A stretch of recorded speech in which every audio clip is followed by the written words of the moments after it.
l'actualité internationale.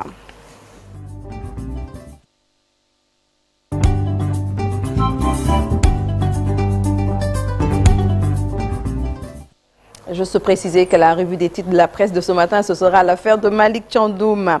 Alors, la République démocratique du Congo, Pape Faraning, une supposée frappe de drone soulève des questions quant au respect du cessez-le-feu. C'est ça, Djainaba. Alors qu'un sommet des ministres de la Défense de la région des Grands Lacs s'est ouvert en Zambie hier, une cérémonie était organisée le même jour dans l'est de la RDC pour rendre hommage aux 6 victimes d'une explosion intervenue le 2 janvier dans la localité de Maïsisi, centre une explosion à la cause inconnue qui pose de nombreuses questions quant au respect du cessez-le-feu de la MONUSCO, a appelé donc à une vérification indépendante des faits et l'établissement des responsabilités.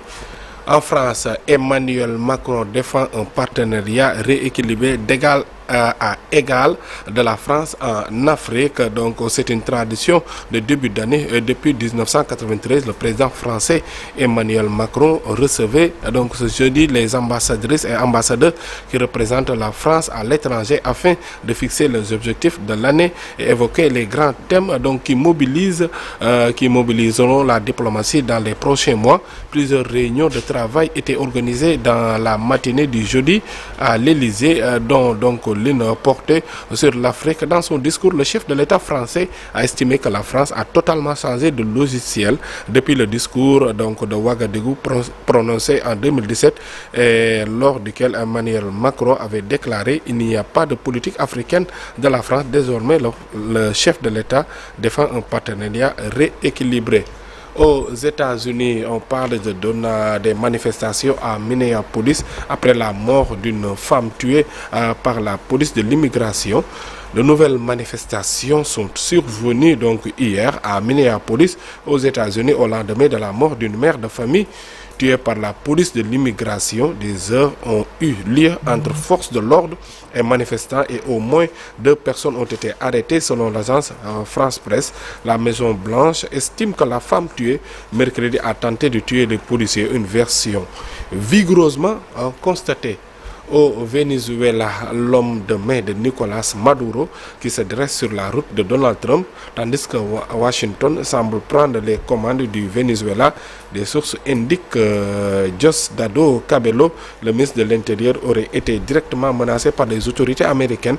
L'homme fort de Nicolas Maduro refuse d'obéir aux États-Unis. Mais qui est-il exactement? A reçu le chercheur français donc Laurent Vinatier, détenu depuis juin 2024, a été libéré.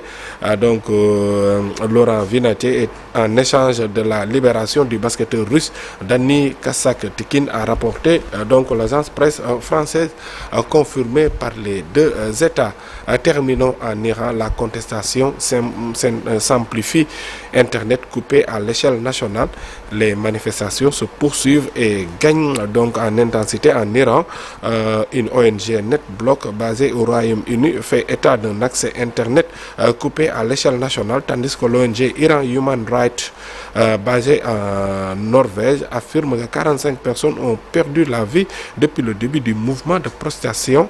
Fin décembre, le président américain Donald Trump, lui, a menacé de frapper l'Iran si les autorités commençaient à tuer des manifestants. Djainaba, c'était tout donc pour l'actualité hors de nos frontières de ce vendredi. Merci beaucoup Pape Faraning. Donc merci pour l'actualité internationale. mbokk yi gërëmati leen bu baax ci ni ngeen safoo télévision Futurs Médias. nee naa tey nag jour de match la ñun ñëpp nañu rek daal di jël kurus yi ñu dugg ci église yi daal di rek ñaan ngir Sénégal jël ndam li ci kaw Mali. yàlla na ko yàlla def incha allah. Match bi c'est à partir de 16h. On va en parler ci plateau Info Matin et tout.